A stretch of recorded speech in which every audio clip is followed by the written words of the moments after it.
Of all the rotten luck. First, it turns out these investigators aren't here to bloody well bring the picket line back into some sort of order, but root out bloody chaos cultists. I thought this was finally my chance to get out of here. Then, to make things worse, they're also here after my bloody little side project.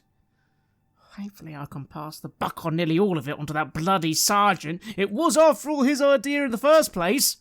But by Sigma, where's Contact's bloody cultist all this time? Oh, I should have known. It was only a few dozen black powder barrels. We hardly even need them here. Not like it was some bloody conspiracy. Just something to, get a bit of extra coin. Time to lay low for a while, guard my nest egg, and just hope this all blows over soon after they hang him. Wait a second, what was that? That's the war horns.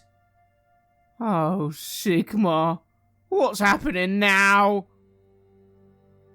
This is Red Moon Roleplaying.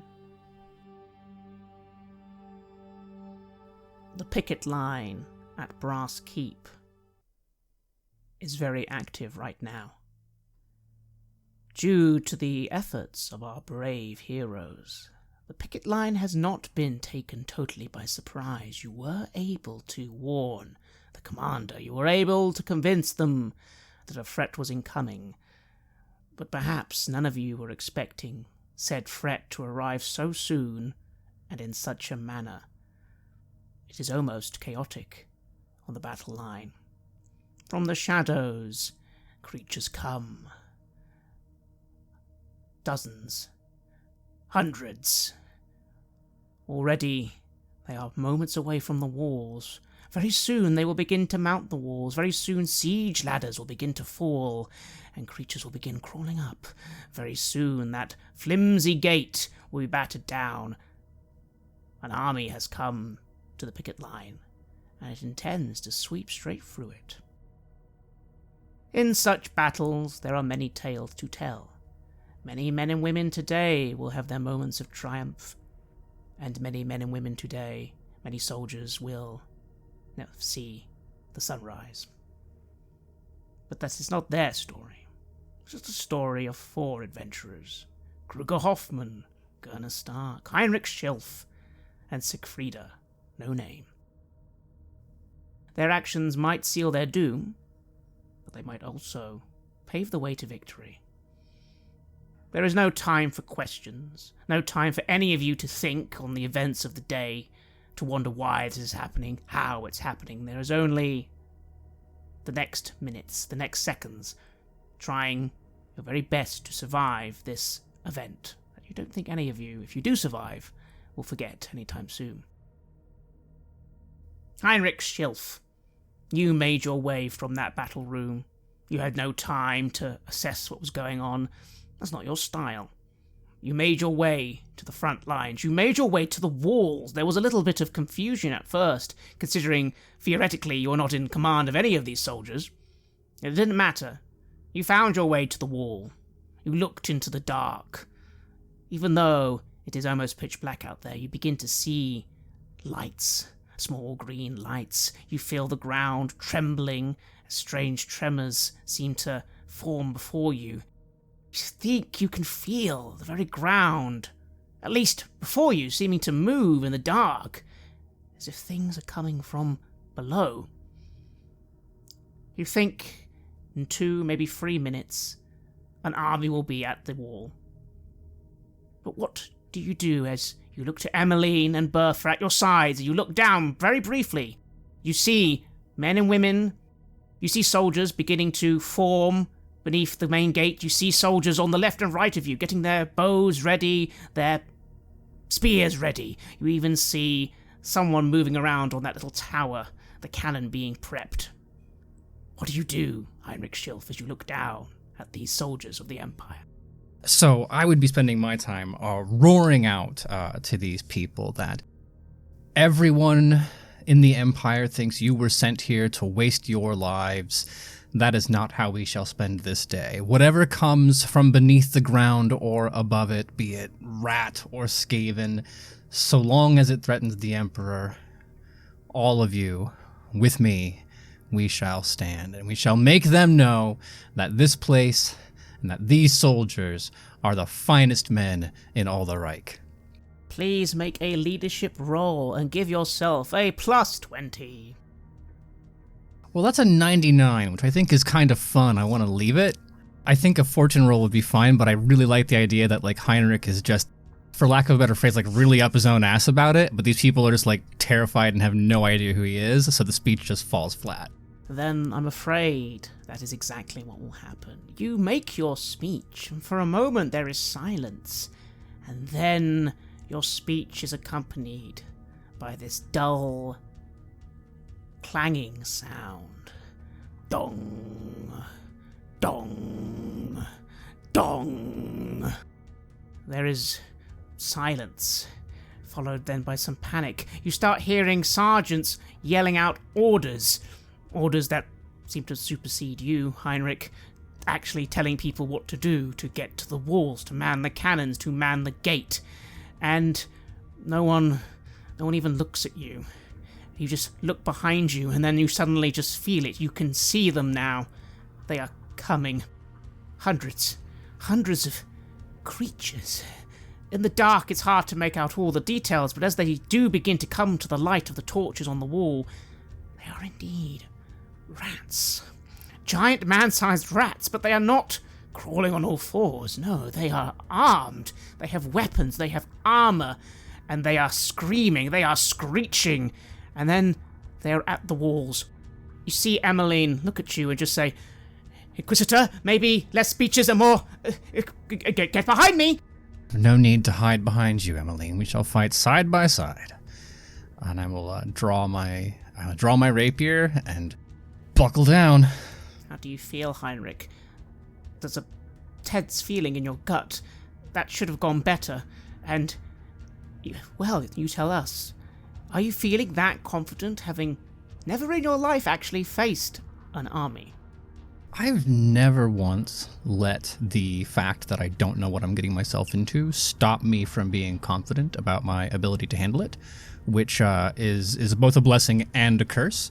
So, and I imagine an older version of Heinrich, the one that we met on the road, would be a little more circumspect and perhaps more willing to follow Emmeline's advice. But for one, I've seen quite a bit since this all began. And second, I really am taking this leadership bit seriously. I might not be good at it, but it is kind of my job, right? That's true. In that case, I am going to say that you will make your willpower roll at a +10, even though you have failed to rally the troops. You have courage in yourself. Let's see how you do. Now that's where the good roll was hiding. That is a 20 under 40, so 2 levels of success. In that case, it's as you said, Heinrich. You are ready for battle. You see Emmeline grab their battle hammer, and you see Bertha do her best to shed some light in front of you.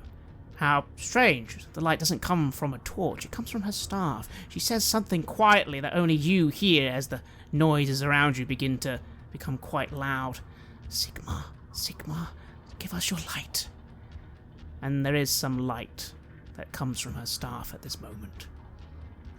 The battle begins. Meanwhile, Kruger Hoffman. There has been barely any time. You were able to do your best to quickly gather some scouts and ask anyone, surely there's a way of getting some more information, surely there's ways beyond the wall than just straight ahead, and the answer was yes. To the right of the picket line there are some footpaths that eventually lead into the mountains. Granted, eventually they are quite treacherous and only one person can go at a time. An army could not come this way, but a few of you can. And you begin trying to move out. You think you hear on the wind someone yelling out to the others. Is that Heinrich? But it's quite hard to hear, and then lots more noises distract you as you see the enemy begin to rush the wall. Like a swarm of beasts, they're already beginning to climb the walls, and you think you can see at the main gate something is starting to try and ram it down. But what do you do, Kruger? What are you hoping to do with these 5 or 6 men what do you attempt to do to survive this battle? Well, the one thing that we can provide from here is hopefully an overview of the kind of forces that we are facing, an idea of how many we are dealing with. We can hopefully see that better from here, see what kind of forces they have in reserve. Is there something that's waiting behind, perhaps waiting to storm once the initial waves have clashed against the walls? And should there be any opportunity to take a pot shot at something that looks like a high-value target, we will do that. But we're mainly here for information. That's mainly why we've come here. Certainly. Let's make your perception roll, then. At a -10, it is, after all, almost completely pitch black out there, although you are starting to see strange little green lights peppering the landscape. But again, it's quite hard to see. That was 33 under 43. Nice. Very well, then. There are hundreds of shapes in the darkness. You can already see the walls are, well, soon to be overwhelmed. But not yet. The defenders on the walls are firing their arrows. They are using their pikes. But already there are several ladders you can see. These rat-like creatures. They are not just charging forward blindly like beasts. It's almost like watching a human army, in some ways. You look in the dark, though. Surely there's more you can see. You think you see several areas in the dark where tremors are occurring, and then there are green lights. Are those tunnels coming from below the earth? Is that how they've arrived so quickly? Maybe if something was done about them, then maybe you could seal one tunnel off, or two. You do, after all, have a cannon, although currently quite far away, but it's already begun firing into the dark. Boom, boom, boom. And then you see, the furthest you can see, you think, something moving. And then there is a great green ball of fire that suddenly comes from the very back lines of this battle and begins flying through the air. Is this some sort of catapult or a trebuchet of some kind? You've never seen one that fires green fire, but, well, there you go, that's all the way at the very back. Although it's quite far away. You'd be firing with your crossbows at quite a distance, but the cannon could maybe fire at that, if it knew where it was. Indeed. So, try to understand the relative location, try to measure it out. Hopefully one of the other men also have some skill in this kind of work. And try to basically take down what would be coordinates for where to get the cannon to strike. Looking at all the landmarks around, measuring it out, so we know what to tell them. Indeed, you look to the other soldiers, they begin nodding. They know how to do this. Could you now please make a stealth check? That is no good, so I will try again with fortune. That is a 30 under 42. Very close, but just about good enough. As you begin taking these coordinates, you do try moving a little further, just a little further, and then you think you see something, but it's not down below at the battlefield, it's something close by. There are some figures, maybe a few minutes from you, sort of perched on a bit of mountain. There are figures up here. You're not alone. But, for now, you might have at least a few moments the element of surprise. Yes, this might be a perfect ambush opportunity. Let's do that. Let's try and see if we can take these out if they're hanging back. Gurner Stark. You are on the battlefield quite quickly, moving quite fast. After all, you have summoned a creature of shadow, a shadow steed. It's the first time you've truly ever done this spell, but in this dark place, it's the perfect place to channel Ulgu. How are you feeling as you mount this creature?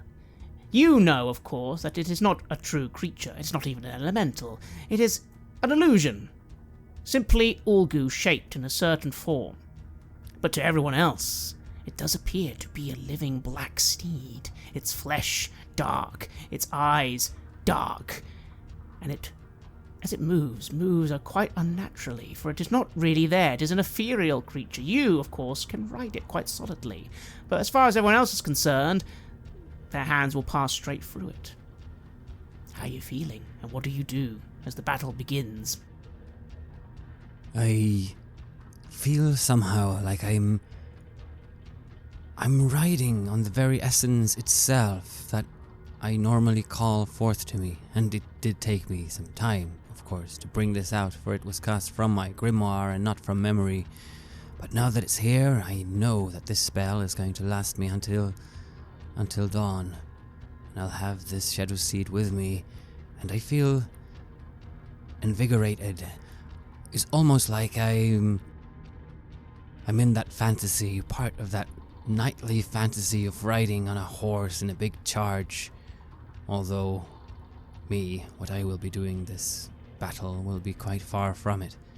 Of course, if someone would end up being close to me, then I would fling out my spare staff and use that more or less as a lance.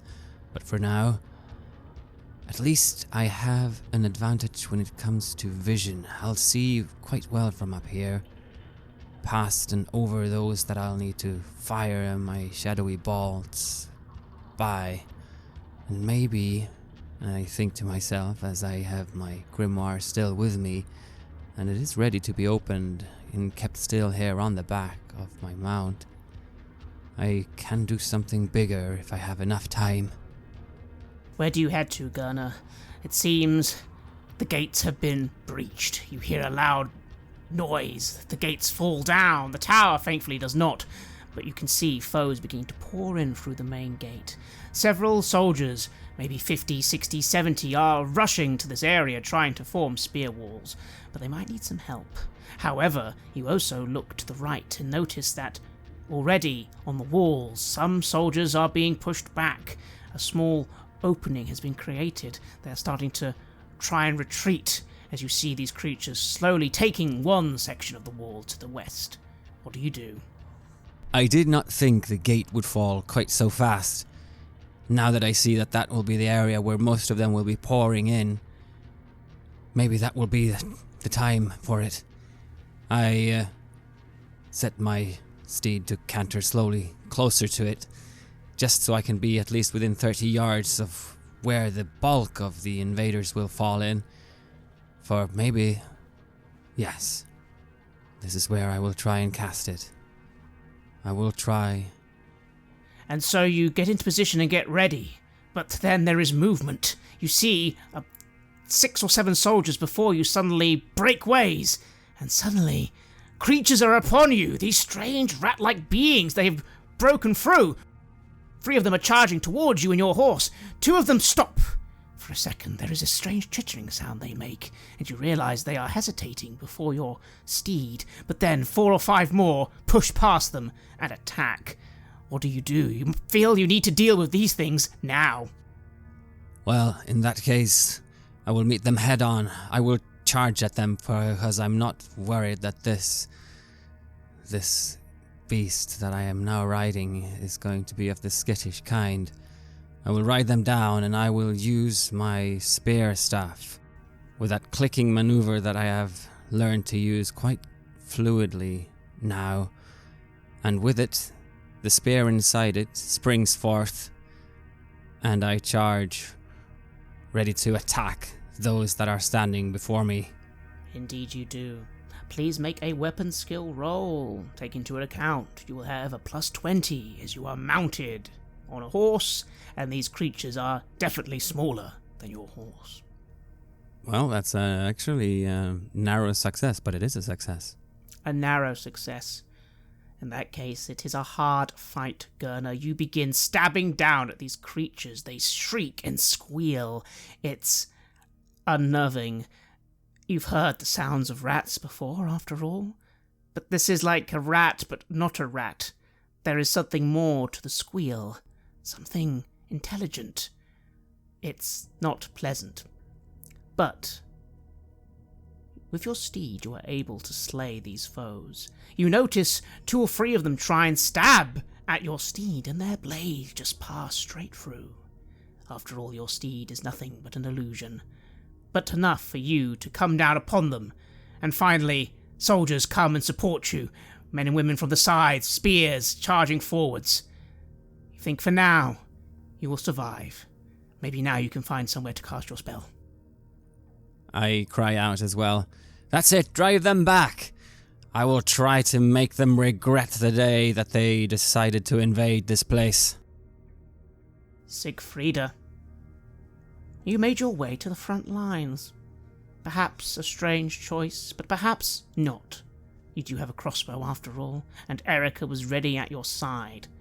You stood on the front lines for a moment or two. You heard Heinrich do his best to rally the troops, but you have to admit, you've heard him do better, and it didn't really seem to reach its audience at all. I have my suspicions as to why, but I just shook my head when I heard him faltering. Time moved quickly then. One moment there were people getting ready, forming lines. The next, those gates just fell. So quickly. And yet you remember the state of the picket wall when you were upon it. This place has not been maintained well. This was no city gate. Maybe it's not so surprising it comes down so quickly. Then there is battle, noise, confusion, screaming. You're not sure how much time passes. Is it seconds or minutes or hours? But what did you try and do in that first flurry, with your dear friend Erica by your side and crossbow in hand? Seeing the state of the attackers, I have no desire to send Erica into the thick of the melee. She would be ripped apart. Even if she was able to take a couple of them down. No, from my vantage point, I will take the opportunity to loose more than a few crossbow bolts. The good news is, when the enemy is so packed together, I can hardly miss. Probably less reliance on my rather dubious accuracy and practice with this weapon. But I'm not intending on holding this post for long. I'm not a guard, I'm not a soldier, and I'm not a crossbow woman. I am here to help. And so once that gate is breached, what I intend to do is immediately retreat to the medical tent. Because I know people will start falling, and there will be far more injured than there will dead. These attackers, they're not stopping. They're not stopping to deliver coup de grace. They are not executing the people in their way. They are just overrunning. And so that means people will be taking injuries, they will be falling, and they will need aid. They will need treatment. This is very true. And so you are able to quickly back off. After all, it's not difficult in a scenario like this to get away from the front line, especially when there are lots of other soldiers quickly taking your place. Erica stays close by, though. You begin to see. Yes, there they are, the stretcher teams. They're moving to some sort of tent encampment on the eastern side of the main camp. 5 or 6 tents. That must be where the physicians are gathering. You see one individual is a man with a greyish beard. He sort of notices you coming his way. As you are moving in his direction, you hear some people calling out to him, saying something along the lines of, "Head physician, quickly!" And then as this man sees you, and you see him, and you make your way, could you roll a perception check? Sure. Okay, I get a 13. That is a success. Then you look up, and you see it coming. What an unusual sight, Siegfrieda. Suddenly there is something bright and green in the sky, arching upwards, and then downwards. Will you attempt to warn this man and his friends trying to carry a wounded soldier of the impending doom coming their way? Or will you just try and get out of the way yourself? You don't really think there's time for them to get out of the way after all. What, when you describe something as arching and green, are we talking about an arrow? Are we talking about a boulder? A body? What's the size and shape of this thing? As it begins to descend, it's quite large, possibly a boulder, but at the same time you've never seen a green flaming boulder before. No, but with chaos, all things are possible. I will shout at the man and the stretcher bearers, "Move! Move! Get that way! That way!" I'm not going to point up. I'm just going to try and rely on the strength of my voice, hopefully compelling them to jump to the side. I mean, why would I advise it unless there was impending peril? Make a leadership roll. No difficulty. Luckily, that is something I have improved recently, because I get a 47 out of 49. A success, although, again, just. There were 3 people you called out to, Siegfried. 2 of them were carrying a wounded individual on a makeshift stretcher. And they see you, and they just dive forwards. Granted, that's maybe not great for the poor injured man, but maybe better than what's coming. But the man with the beard, the one you think was called head physician, he just doesn't quite move fast enough. And there is a loud splattering sound as this green boulder suddenly falls to the ground. It shakes the ground and several people fall out of the way of it. There's dust and debris in the air for a second, and then you notice the 2 people you called out to stumbling back up, stumbling with the stretcher. But that other man is gone. Nothing left but a splatter, and green flames burning off this strange stone. Although it does seem to start dying down a little. Well, that's good. It doesn't seem to be in imminent danger of exploding. If there's nothing left of this head physician, then someone's got to take charge here. I will continue my shout to the stretcher bearers. Pick up anyone who is injured and move. Move to the medical tent. I'll be with you. And so you begin moving to the medical tent. As at this point you do notice your apprentice, Leah. She was already helping. She spots you. You don't need to make a roll, Siegfrieda. She's doing her very best, but deep in her eyes she is terrified. I will call over to her. Stay strong, Leah. We will survive this, and we will help many others do the same. And she just nods as you make your way from the front lines to the medical tent. Heinrich Schilf, the battle has begun in earnest. You're not sure how much time has actually passed. You're not sure how long it's taken for the walls to be almost overrun. Not quite, though. You can see to the left that most of the left side wall are still holding the line. But you can feel and see that the right seems to be struggling a little. You also, by this point, have heard the cannon go off several times. Most people in this situation are screaming, crying, shouting, but one person seems to be laughing. We're not sure who, but they seem to be near that cannon as it goes boom, boom. You think to yourself how lucky it is you were able to get the cannon in place. If you hadn't warned everybody, it's quite possible that cannon would not actually be up at the tower. But you don't have time to think on that.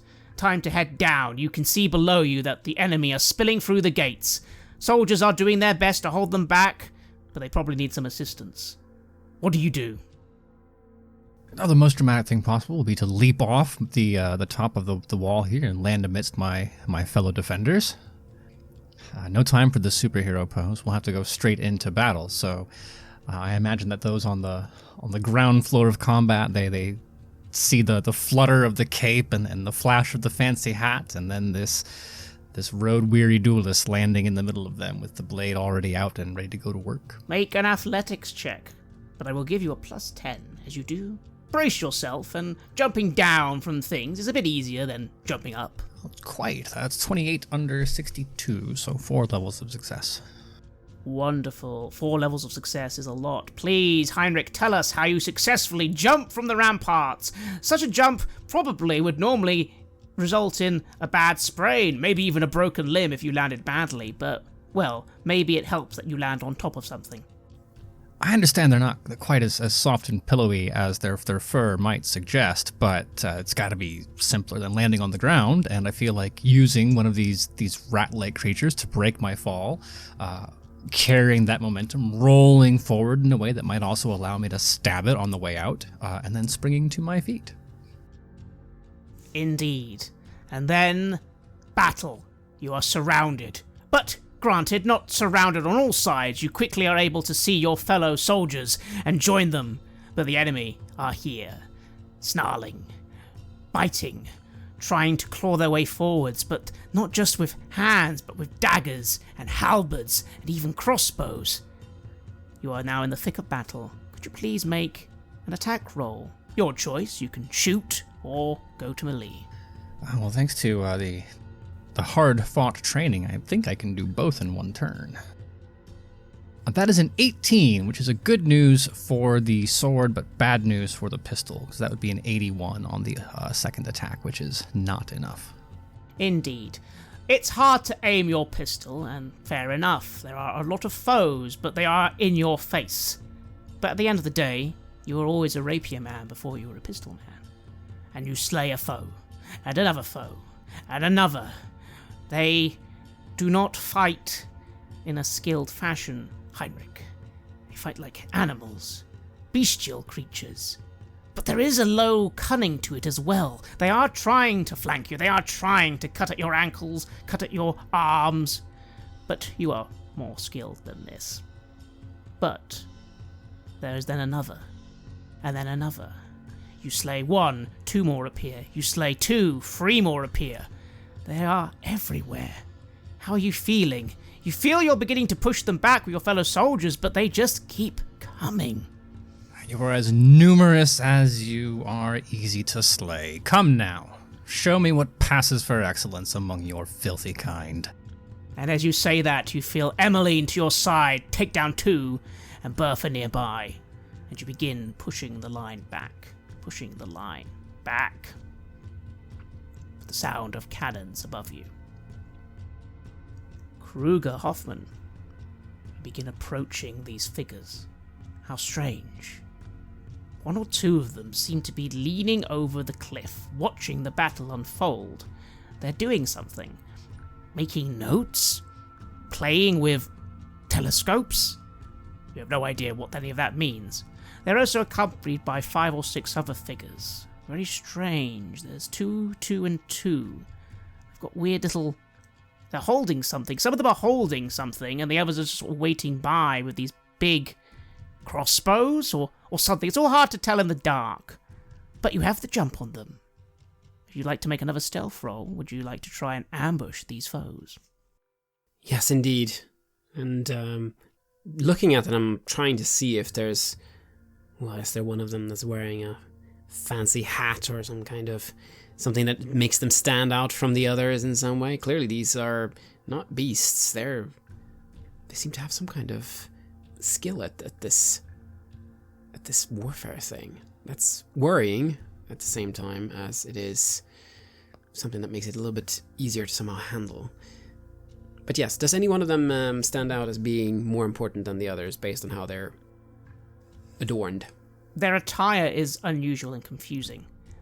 The ones in little groups of 2 seem more armoured.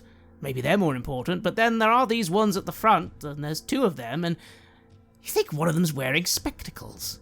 It's quite an unusual sight. Does that mean they're more important or not? You don't know. But it's certainly interesting. It certainly is. And I think we'll take the opportunity then to try to strike down these unarmored ones first. We're probably not going to be able to get everyone. There's not enough of us. If we focus our fire on the bespectacled rodents, then perhaps we can take those out. So that's what we'll do. Certainly. Please make your stealth roll, but sadly now at a -10. Moments before the ambush occurs, you will be slightly open. I have to use a point of fortune, but then I do actually make it, and I get 22 under 42. Very well then, you lead the movement, Kruger, and you dive forwards, getting as close as you possibly can before unleashing a crossbow bolt, I assume, in at least one, if not both, of these, well, possibly more important beings. Yes. And they go down in seconds. You shoot one, you reload, you shoot the other. Your friends begin laying suppressive fire. They squeal and die. But then you feel something unusual behind you. These remaining ones, some of them go down, but one of them just steps forward.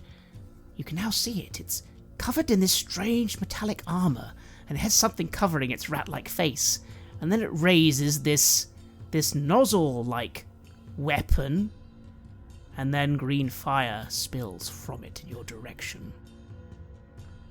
Tell us how you're able to instinctively duck back and dodge this. You have no idea what it is, but it's hot and unpleasant, and you definitely think you do not want it anywhere near you. Well, yes, having taken down the targets that I had identified, I'm already in the process of trying to get as far away from that place as possible.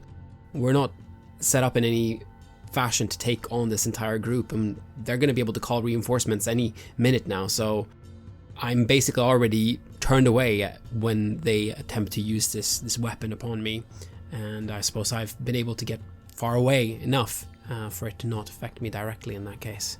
You certainly have. Behind you, you hear one of your numbers screaming in agony. You turn. They weren't quick enough. Their body is engulfed in green flames, and then they just throw themselves from the cliff. Throwing themselves. Maybe a quicker death than burning to death. You think it's time to get back. These things are closing in on you now. They're all firing this strange green fire from these nozzles. Do you order the retreat? You think you've got enough information? It's time now to take this back to, well, the commanders. Back to the picket! I'll yell and I'll take the lead, trying to move back then in an orderly fashion, laying suppressive fire once in a while, so that, well, presumably these things are, well, they probably have some speed as well, so we'll need to make sure that they can't just run straight after us. Indeed. Make an athletics check. I'll have to use another point of fortune. I'm using them all. That is a failure. That is 58 over 47. You begin to order the retreat. These things pursue you, but they do seem slow-moving, and yet the range on this strange weapon they have is quite large. I'm afraid you suffer one more attack. Now, you're about to take 15 damage. Your armor and toughness, of course, will reduce this. Or you can burn a fate point and reduce all of it. What will you do? I will use a fate point. I'm not going to burn before this picket line. No, I have to get this team back, and I have to do so with myself intact as well. You do. You're able to step back just enough, although you feel that was too close. 2 men next to you burn. They just burn. That's what this stuff is. It's fire, but this strange green fire. But there's no time for them. You have to focus on who you can save. And with that, you are able to run. Run back to the mountain path. Run back to the picket line. These things not following you, thankfully. But that was too close, Kruger. Way too close. Yes, it certainly was. But we have the information now, and hopefully we've been able to do some damage. Whatever those things were, well, they seemed important. Hopefully we have weakened their efforts somehow. Siegfrieda, you are in the chaos that is the medical tent. There are maybe 20 makeshift cots here. You maybe have 10 or 15 apprentices. Yes, no need to make a roll, Siegfrieda. You are very quickly able to discern that most of these people, in fact all of them, are just apprentices. The head physician was just a physician, and that was the commander, or the most senior. He's dead. It's just you. There were already 10, 20, what's that? 5 more bodies coming in. 25 wounded. People screaming. Limbs hacked off. Deep gouges in the arms and necks. Someone just burning from something acidic. What do you do, Siegfrieda? How do you try and do your job in all this, knowing that all the eyes of these doctors, these apprentices, are just looking to you? Well, I've never had to lead a large class of apprentices before, so this is exciting, if slightly unnerving. Okay, looking around, taking in my surroundings, the various arriving patients, and the fact that I've got lots of apprentices looking to me, apparently, I will, again, start issuing orders. I will do it the way I've read. Soldiers with light injuries, those who can stand, that can hold a bandage to themselves, in that corner. You, pointing at 3 of the apprentices, make sure you give them the supplies they need, and then they can take themselves out of the tent and wait outside. This space in here is to be reserved for people with serious injuries. Half of the tent, this half here, is to be used for people with serious injuries that can be treated.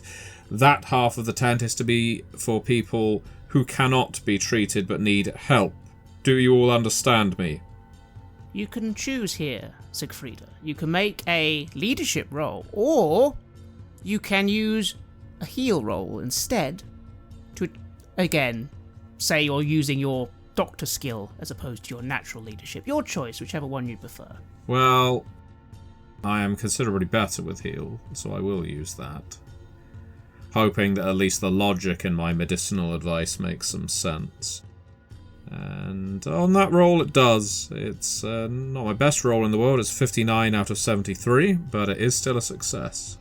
How does things unfold, Siegfrieda, as these apprentices begin following your orders, as you begin taking control of the situation? How are you feeling? You're bringing some order to this, but it is still, as you said, quite harrowing.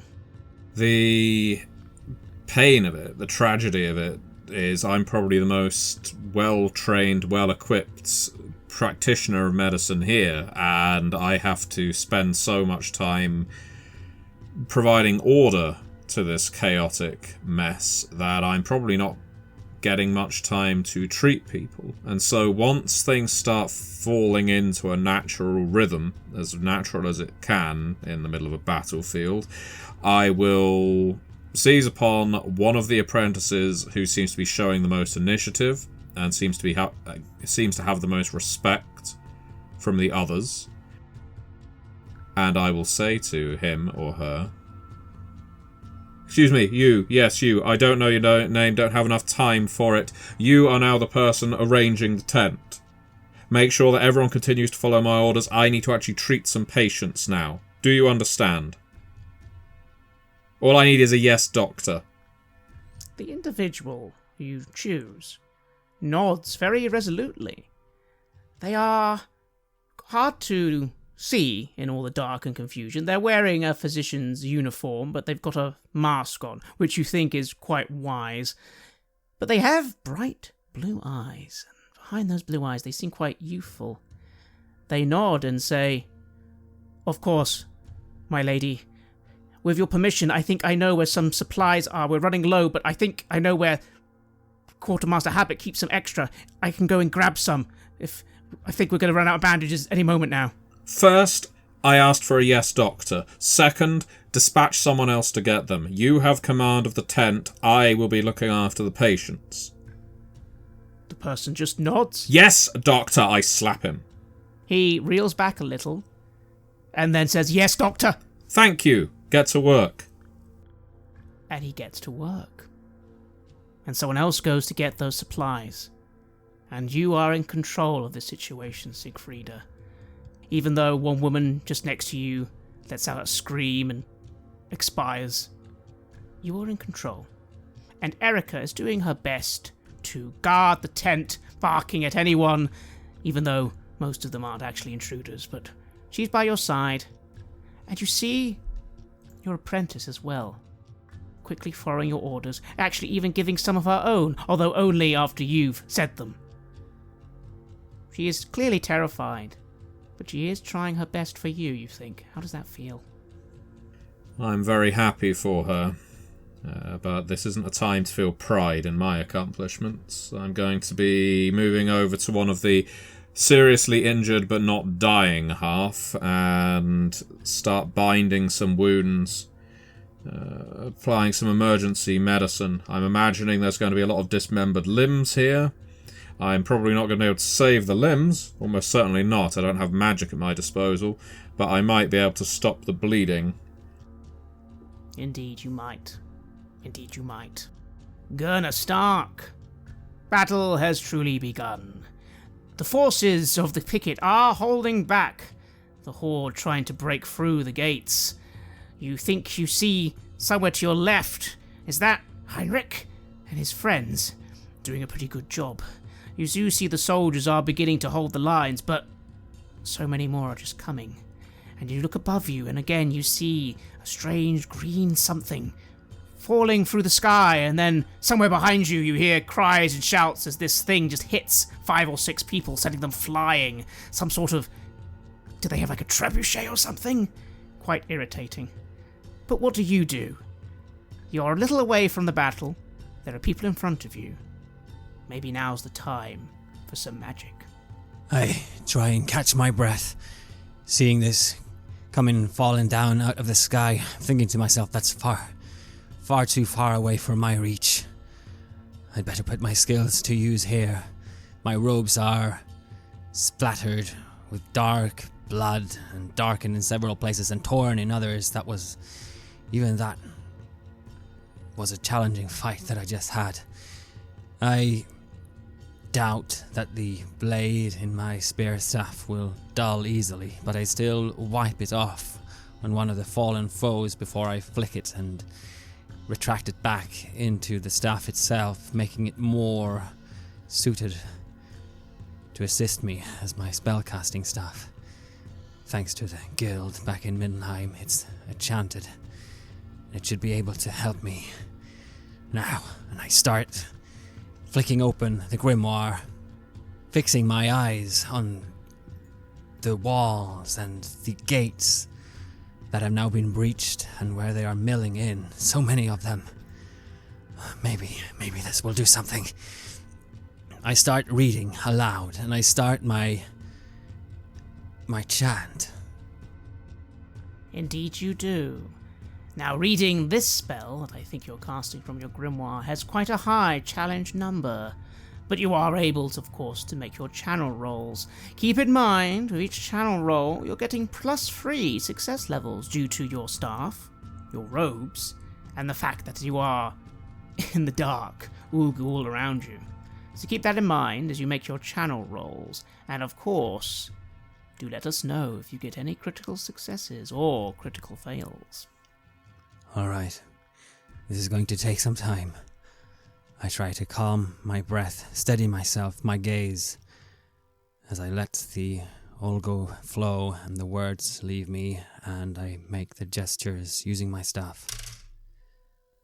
And it takes me slightly less time than I actually thought it would before I am able to cast this, but there's still time for it to misfire somehow. That is true. And as the time passes, you feel a pressing of foes getting closer and closer. And then there it is.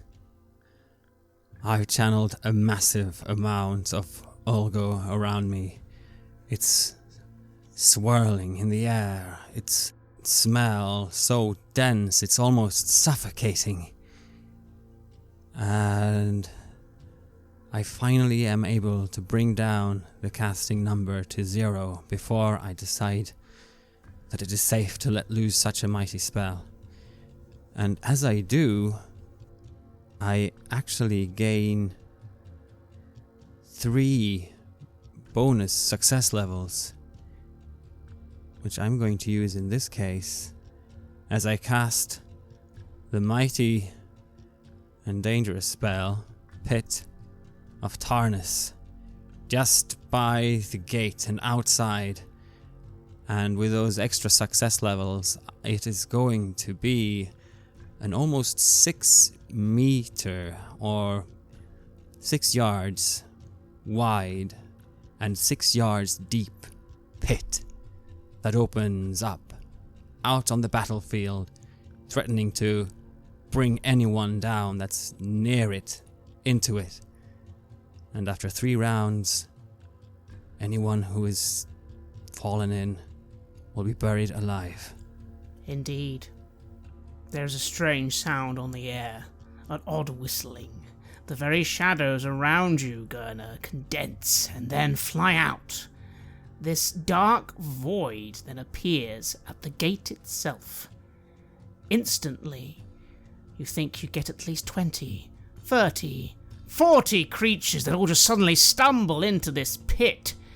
Of course, you know that you need to be quick here. It is possible to climb out of such a pit, but it is tricky. You notice around you some of your fellow soldiers just stop and stare. Their eyes are not those of grateful soldiers. They are not filled with confidence. They are filled with terror, and they just back away from you slowly.